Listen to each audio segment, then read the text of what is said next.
Night of Champions just ended, and we got a review to do. I'm not going to hold you long.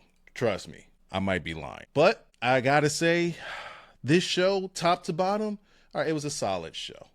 There's nothing to really go home and write home about. Nothing that you need to go out of your way to see. But if you do watch it, it's not bad.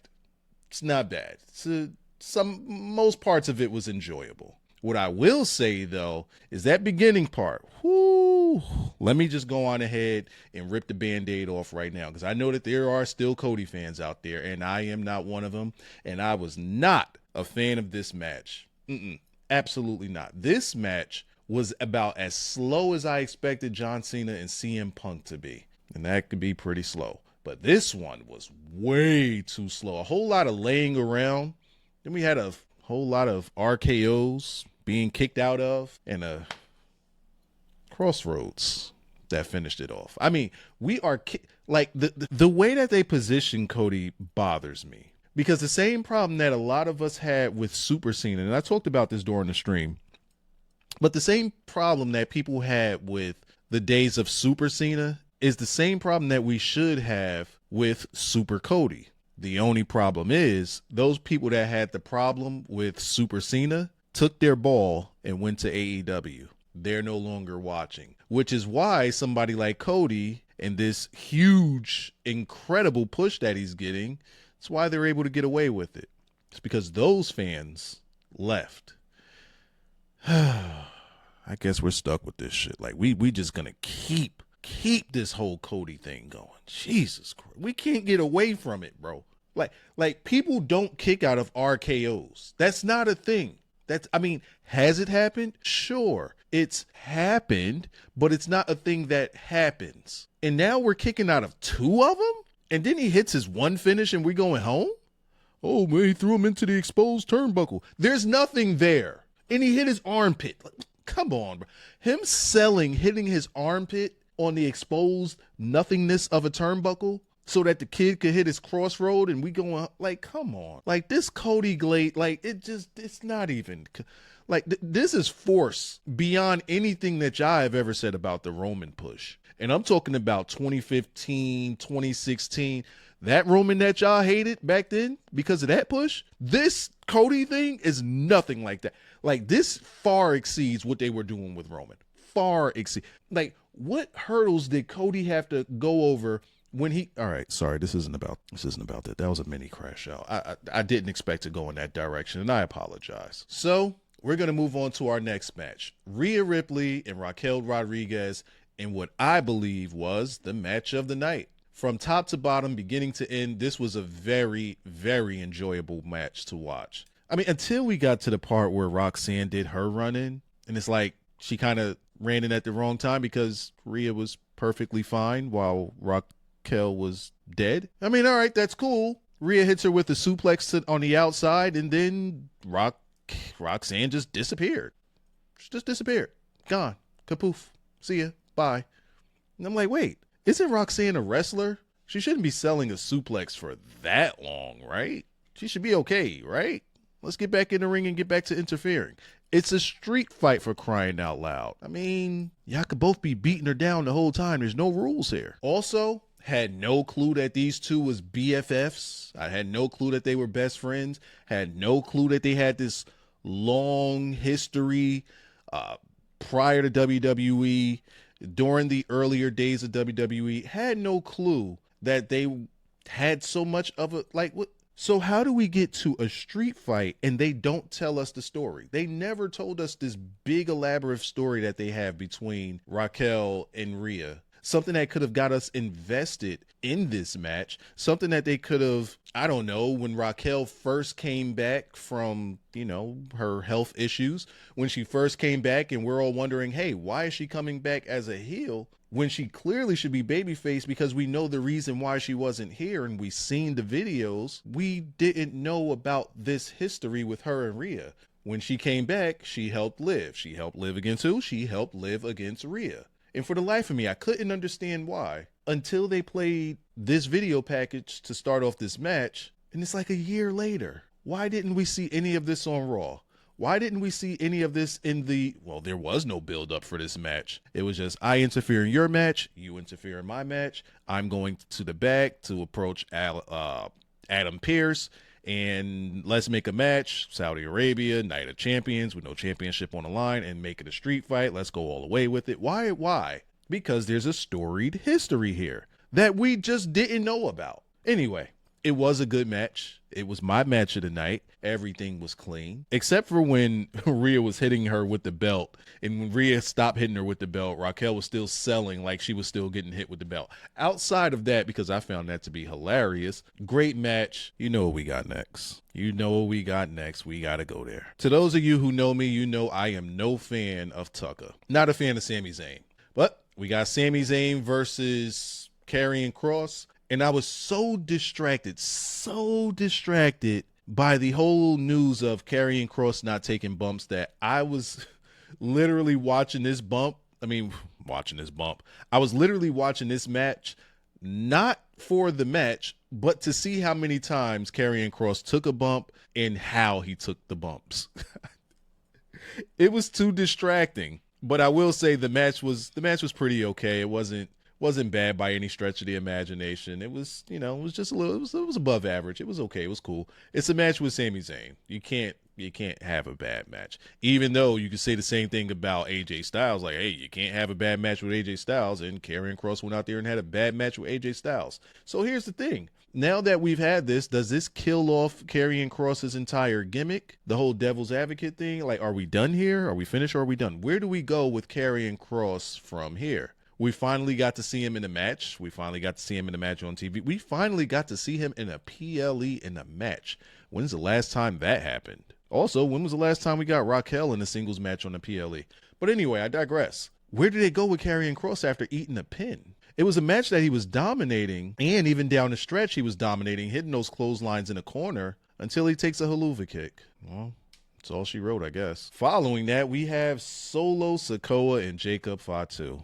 And I must say, this was an enjoyable match from the both of them. Now, Solo was like the rest hold warrior here, but it made sense in the body of the match. It made sense in the body of his character and what they were trying to accomplish. It was the slow it down pace versus the juxtaposing it with what Jacob Fatu was doing, picking up the pace, getting back to it, and the crowd was absolutely excited for it. Now, we got several run-ins on this one, but there was one run-in that seemed to have been missing. We got a run-in from JC Mutombo, and from there, that was a distraction for the returning Tongaloa. Salute to Tongaloa. Welcome back, the GOAT, big GOAT. And that was a double distraction for Hikuleo, big tall guy. He's here. And Jacob took a Samoan spike, and we're going home. Say goodbye, Jacob. Nice title reign. Hope you enjoyed it. And that's going to start Jacob's chase, which we are all fine with. And I was asked, man, what is Roman going to feel about this, this whole turmoil in the bloodline? And to that, I say, man, this ain't Roman's bloodline. It's their problem. Deal with it. It ain't got nothing to do with Roman. And Roman's not going to care about this. Bigger fish to fry. He's already done what he wanted to do with them, beat them. So they're on their own story. I am looking forward to Solo's run as the U.S. champion, because I feel as though he's really been coming into his character. He's been doing pretty well. Are his matches going to be any good? Probably not. And he's going to be facing Jacob Fatu. But now, Solo has put obstacles in the way of Jacob Fatu. So it ain't going to be that easy getting to him. And I like that. Pretty decent story we got brewing here. Oh boy. We got Asuka versus Jade. Let me say this. Going into this match, my expectations were low because Asuka was still shaking off the ring rust, and Jade's not the most seasoned wrestler in the world. She doesn't, look, since I've said this, and I've said this about a good year ago, maybe longer, Jade does not, in her wrestling matches, Jade doesn't leave the center of the ring. She don't leave the logo. We're going to start calling her Logo Cargill from here on. And now that I've said it, you're not going to be able to unsee it. Every time you watch a Jade match, you are now going to watch to see if she leaves the middle of the ring. Jade don't leave the middle of the ring. Jade don't run the ropes. Jade don't do none of that. So what did we get? So, all right, so that's another reason why I thought it would not be good. Also, the fact that Asuka's not going to be in there calling spots in English, and then you have Jade's inexperience. I'm like, damn, how are they going to pull this match off? Well, Asuka shook off the ring rust, and she put in that work on Jade. I mean, I felt like I was watching like 2016, 2015 Asuka here. I'm like, yo, all right, 2015 might be going back too far. I felt like we was getting NXT Asuka where she was putting in all that work. I absolutely loved this because that was carried by Asuka, just as everybody thought it would be. It was a pretty good match with a horrible ending. Oh, the ending did feel rushed. It's like they were told to go home early. I feel as though that match could have probably went another 6-7 minutes, but you know, Asuka had to do that. What do they call it? Like the Empress Plump or whatever that finishing move that she got, the rear end, pretty much. That's all it was. The rear end, rear view, rear, whatever Naomi used to do. And she got caught. She got hit with the Jaded, and then Jaded did like a weird ass wonky pin that she messed up. She's botching pins. Jesus Christ. I thought Jade was getting better, but it just doesn't seem like it. It seems like she's about as bad as her promos. But we did get to our main event of the evening. How'd you guys feel about this match with John Cena and CM Punk? How'd you feel about it? I was asked, is there a possibility, is there a chance that this match could have any semblance of their matches of old? And to that I said, hey, they're older now. They're both way too slow. Their reaction times are way too slow to them to have anything anywhere near in the realm of what they've done in the past. And that's what we got. Pretty slow match, but it wasn't bad. Nothing about the match. Well, we'll get there. But the match itself between the two, even though they wrestled at a slow pace, everything that they did made sense. It was slow, but it wasn't slow in the vein of how Cena treated Cody. It was more so in the vein of the Cena and Randy Orton match, where the pace wasn't jarring. The pace didn't take you out of it. I enjoyed the match. Was I head over heels for it? No. Did I think that I loved it? Nah. I enjoyed it for what it was, but that's also because my expectations were not high. So they pretty much met what my expectations were. However, we had to get a run-in. Oh boy, we had to. Well, let's call it a walk-in. See, John Cena's doing his 5 moves of doom. He shoulder checks there was a spot in this match. All right, so John Cena checks, shoulder blocks the referee. Referee takes the bump, goes outside. Cena goes to grab the title. I think this might have been before the whole ref bump. But anyway, there was a part in the match where Cena grabbed the title and was, supposed to hit Punk with the title. Punk is standing there staring at him. Well, he's not standing. I think he's on his knees. And Cena throws the title down. I'm not going to win that way. So we get remnants of Cena having a babyface turn, like I said about his promo. But to me, that was all to set up what came later. Anyway, ref took a bump. Out comes Seth Rollins and his goons with the Money in the Bank briefcase. I knew that there was not going to be a cash in. But anyways, Braun and Braun Express comes down to attack CM Punk because Cena got hit with the go to sleep. Seth comes in, and somehow or another, he took out Punk. Now, I don't exactly remember why or how. I'm old, pardon me. But we see Little Nate running down to the ring because Seth is just orchestrating everything. Little Nate comes running down to the ring, and when I say he got pounced by Cena, holy... Yo, he went fly. Yo, who did this? Somebody else did this before, where they pounced somebody that was running down to the ring and they came from out of the view of the camera and just pounced them across the damn. Like, it was hilarious, dog. And all you could think was, damn, Cena's doing all the babyface stuff. So Rollins is in the ring. He's chilling. CM Punk gets Cena up for was he going to go to sleep? He was going to do a go to sleep, and Rollins hits him with the briefcase. Cena gets out of it. Rollins hits it with a briefcase. Then he goes for the stomp, and he's acting like he's going to cash in. He gets screwed out of that. He's out of the ring now. And now we're back to CM Punk and Juan Cena. Or at least I think this was the order. I'm old. I may be forgetting. And we get a handshake moment where CM Punk extends his hand. And it's funny because before the handshake moment came, I said, man, it's just them two in the ring. I wonder if they're going to do a handshake and go on about their way. And CM Punk extends his hand. Cena gives him the handshake and the hug. And then we get back, and this is a callback to Cena dropping the title and not hitting him with it. We get that same look in Cena's face that we got when Cena turned on Cody. Now, what does that have to do with Cena dropping that title? Well, I think that Cena, storyline-wise, I think that Cena was slowly turning back babyface. But Punk giving him that handshake and hug reminded Cena of who he was and what he was turning back into. Anyway, we got our finish, which I don't remember how we got the finish. What was anybody remember the finish? Because I sure as hell don't.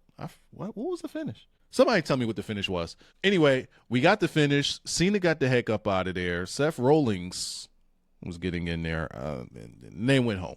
That was it. That was your finish. However, there was one spot that I just feel the need to mention because it'll bother me if I don't. When the Braun and Braun security had CM Punk on the outside and lifted him up to put him through the announce table, how can these two big meatheads not be able to lift Punk? They couldn't lift Punk. The two of them together could not lift Punk to put him through that table. Luckily, the table was already, pre-made to fall apart because they got no air under him. None. There was also a run-in from Penta that just wasn't needed, and an additional run-in from Sami Zayn that also wasn't needed. I'm like, come on, bro. Like, the run-ins just was galoring. They were galoring, and I don't care to talk too much about them. There was no need for Penta here. No need whatsoever. But anyways, it's my initial thoughts after this pay-per-view. I needed to get this out here for you. And damn it, I said this wasn't going to go long, and I still went long. Pardon me. I apologize. Say goodbye.